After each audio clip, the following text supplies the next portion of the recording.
two great gasolines, Standard Red Crown and Standard White Crown.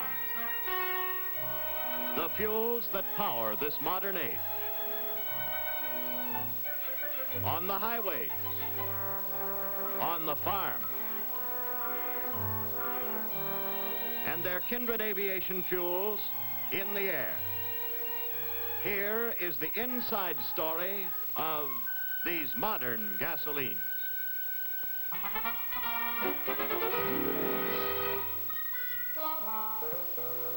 Hello, folks. I'm a carbon atom, and since I'm an essential part of each of the hydrocarbons in crude oil, I'm here to give you the inside dope on gasoline. I'm the smallest possible particle of carbon. Why, I'm so small, 1,000 billion atoms like me could dance on the head of a pin. Scientists know I act as though I had 4 arms, and these fellows, who are the hydrogen members of this combination, have only 1 arm. We're going to form a molecule. Watch. I grab hold of hydrogens like this, then another carbon. In doing this, we make a kind of chain. See?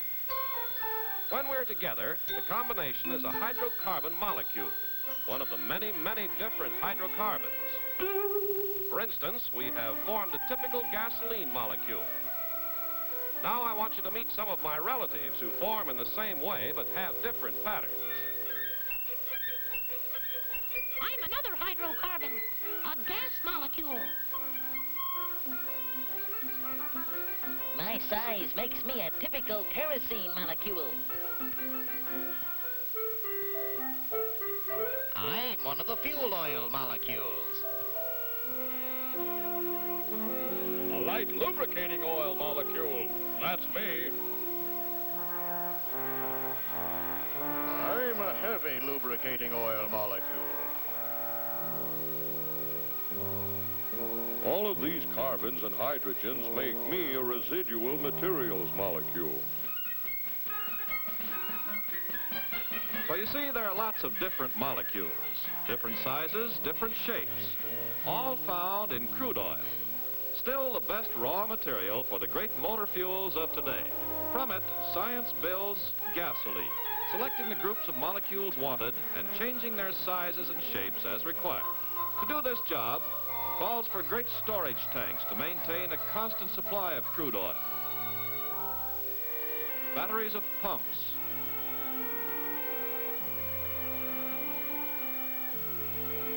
A maze of valves and pipes. Mighty facilities. And an army of experienced, specially trained workers. The first step is to separate the crude oil into the parts that you saw a moment ago. This is done by distillation. You know that when you boil water, the vapors can be condensed. The same principle is used in distilling crude oil. Giant units with bubble towers condense vapors just as the cold tumbler did. Here in a single tower, much simplified, crude oil is separated into the different fractions needed for gasoline, kerosene, fuel oil, and other petroleum products. Here we see the crude oil being heated. Most of it is vaporized. At the bottom of the bubble tower, unvaporized large molecules of heavy lube oil and residual materials are drawn off. At the second level, the light lube oil is condensed out of the vapor and withdrawn. At the third level, the largest of the lighter remaining molecules condense to form the fuel oil cut. At the fourth level, kerosene is condensed and drawn off. At the fifth level, the gasoline molecules become liquid, leaving the very light gas molecules to go out the top of the bubble tower.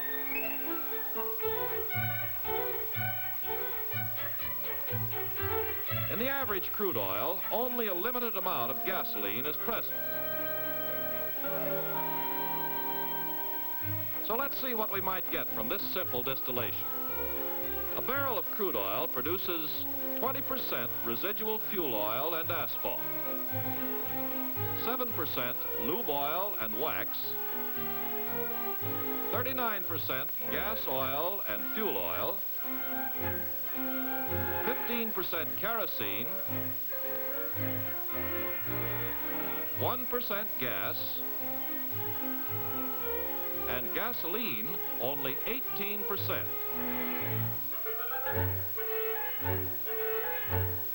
Not nearly enough for today's millions of cars. But scientists of the Standard Oil Company, Indiana, invented the cracking process, enabling refiners to make more than twice as much gasoline from each barrel of crude. Today, were it not for the demands for fuel oil and diesel fuel, almost the whole barrel could be converted into gasoline. By making more gasoline, cracking has conserved our natural resources and at the same time made gasolines of higher anti-knock quality for greater performance and economy. Here's a typical gas oil molecule to be cracked. You are already familiar with the way it's constructed. To crack it, heat is applied under precisely controlled conditions. More heat than is needed for distillation. And now, folks, you are watching science change a molecule into more useful ones.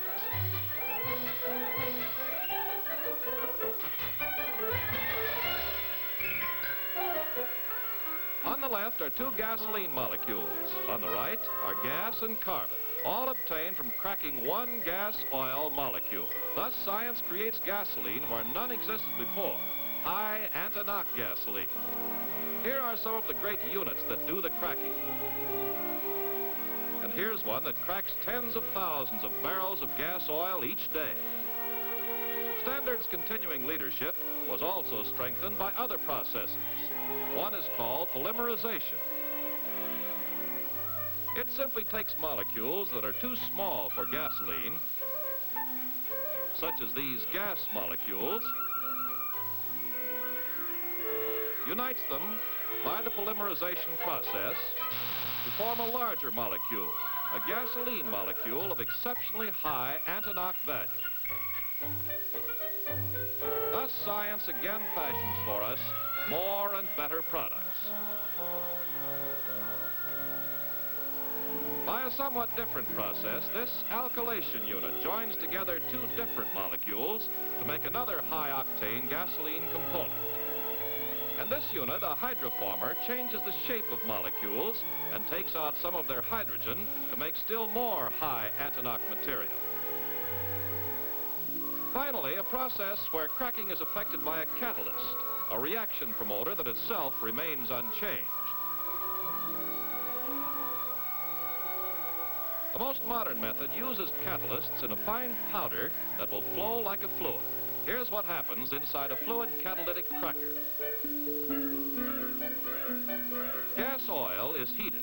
It is joined by the hot, finely powdered catalyst shown here as little white grains. The hot oil and the still hotter catalyst then move together through pipes up into a chamber called the reactor and are tumbled about. Here the heavy oil molecules are cracked by catalytic action to produce gasoline molecules shown in red. These move out at the top.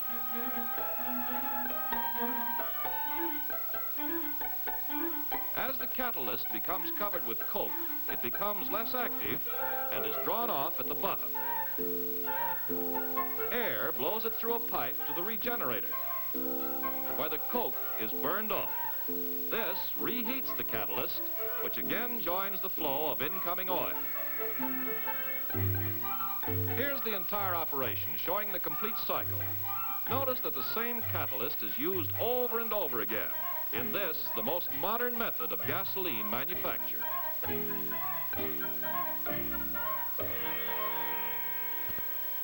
It takes a complicated unit to do the job. Every 2 minutes, a whole carload of catalyst passes through the lines. 16 stories high, each of the company's big cat crackers can produce enough gasoline in one day to last the average motorist 1,000 years. Contrast the modern unit you have just seen with this historic Burton cracking still at Whiting, Indiana, the first successful commercial cracking unit. Though the amount of oil in today's catalytic cracking units is actually less than in the old Burton units, the catalyst cracks the gas oil more than 7,000 times faster, and so permits much greater throughput. It is one more demonstration of leadership through science.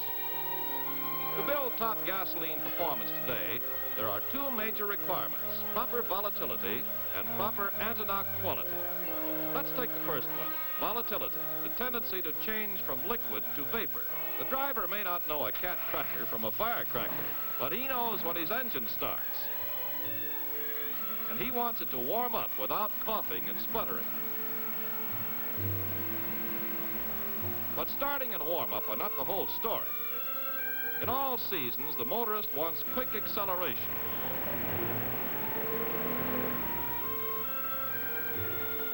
He wants economy, too. Mileage. And that calls for a scientific balance of gasoline components.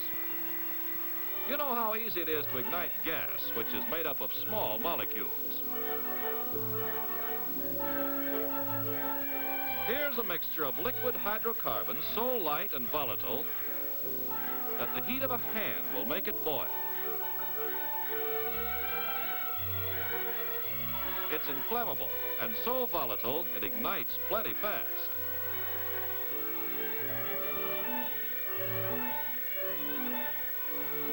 Now here are some of the heavier, less volatile hydrocarbons. The lighted taper does not ignite them, yet when vaporized and burned in an engine, they pack a lot of power and give mileage. To make a gasoline blend that will have a proper combination of volatility characteristics, first we put in the very light hydrocarbons for quick starting. The next heavier ones have rapid warm-up. Then some that give instant acceleration, and the final portion for full power and good mileage. The blended gasoline has the desired range of performance with economy because it contains just the right groups of hydrocarbon molecules. One, for instance, starting, but so active that in the summer he should be used only in moderation. One for rapid warm-up. One for smooth acceleration. And one for full power and good mileage. Molecules that work together, a harmonious team.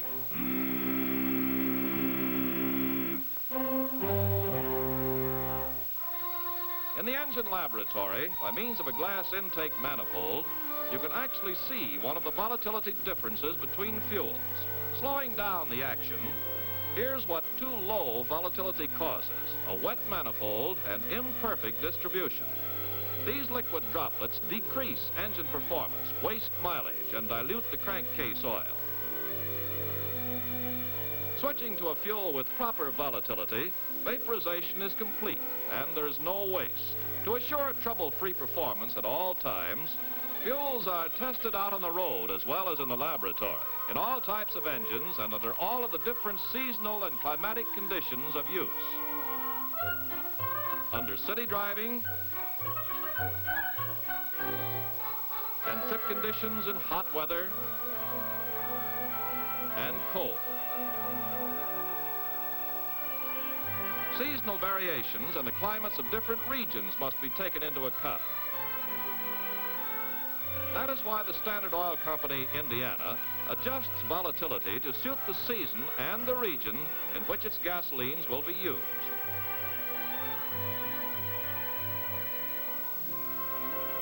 A distillation test measures the volatility of motor gasoline. The results here plotted form a typical distillation curve for a gasoline of proper volatility. Now for the next major requirement, the prevention of fuel knock.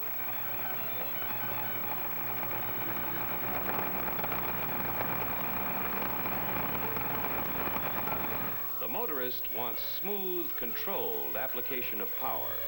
Using a special demonstrator, I shall show the difference between poor performance and good performance. Now, with the hard face of this mallet, I strike the piston. The piston you see receives a punishing rap, showing how power is wasted when gasoline knocks. This time, I shall use the cushion face of the mallet to show what happens when gasoline does not knock. Smooth, useful power propels the piston, sends the crank spinning. The performance difference you've seen is a mighty important one that you ought to understand better. So let's look inside the engine by means of animation and see what happens when the fuel burns.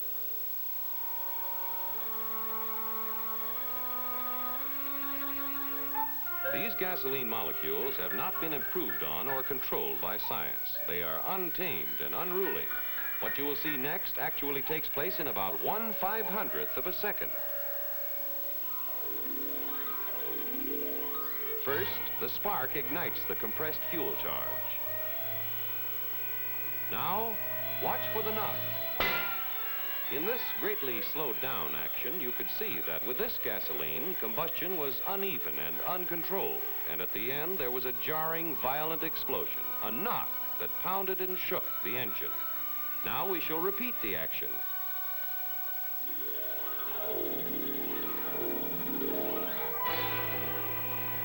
Watch again for the knock.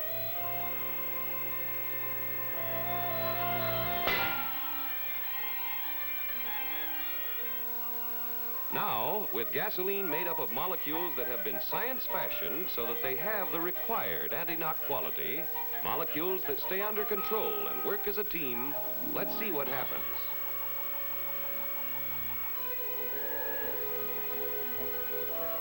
Note in this case that the combustion is more uniform and there is no knock.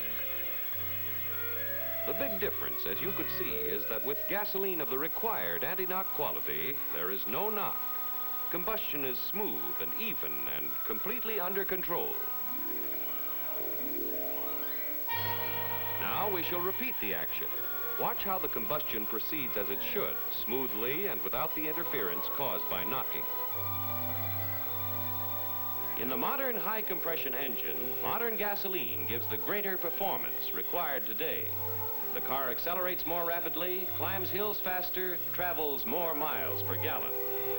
In addition to fashioning the molecules to prevent fuel knock, refineries usually add minute quantities of tetraethyl lead to help accomplish the same purpose. This model shows how just the right amount of fluid containing tetraethyl lead and dye is added to the gasoline.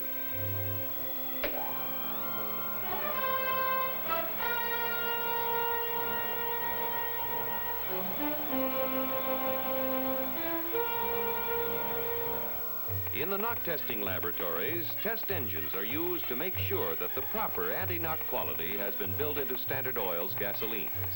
The high anti-knock reference fuel is called isooctane, hence the expression octane number. This test engine is equipped with a dial indicator that shows just how badly the engine is knocking. With a fuel of low octane number, here's how it sounds. Switching to a high octane number fuel, the knocking diminishes and finally fades out completely.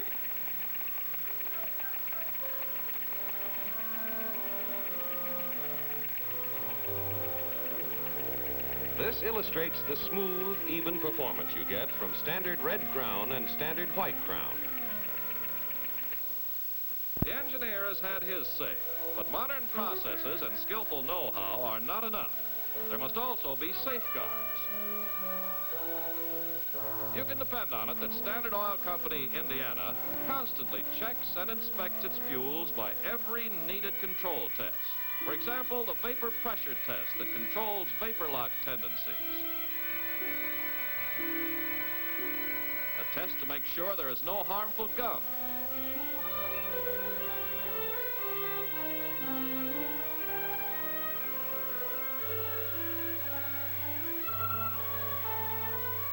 Another to make sure that today's fine gasolines will not deteriorate in storage. A test that guards against corrosive impurities.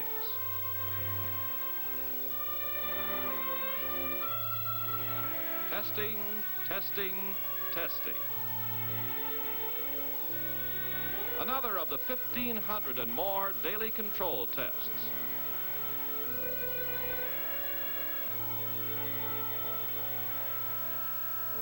In addition, these great laboratories are entirely devoted to extensive research.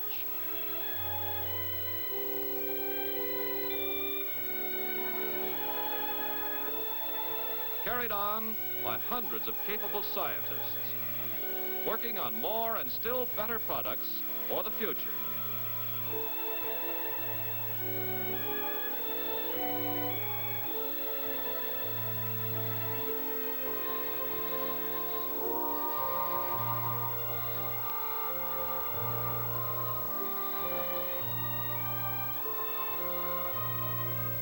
Cooperative work with the automobile industry guarantees that the right gasoline will always be available for any car that's developed.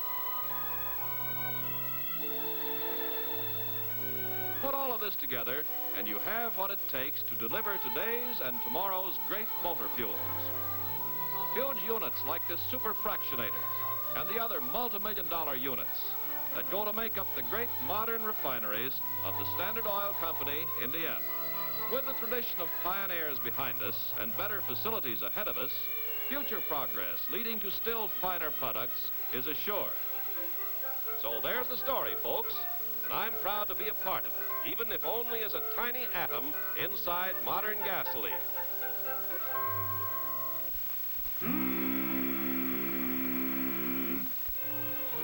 This is what's behind the gasoline you sell, whether from tank truck or on the service station driveway. Behind these symbols of service is a great record of scientific achievement that certifies today's leadership and guarantees tomorrow's.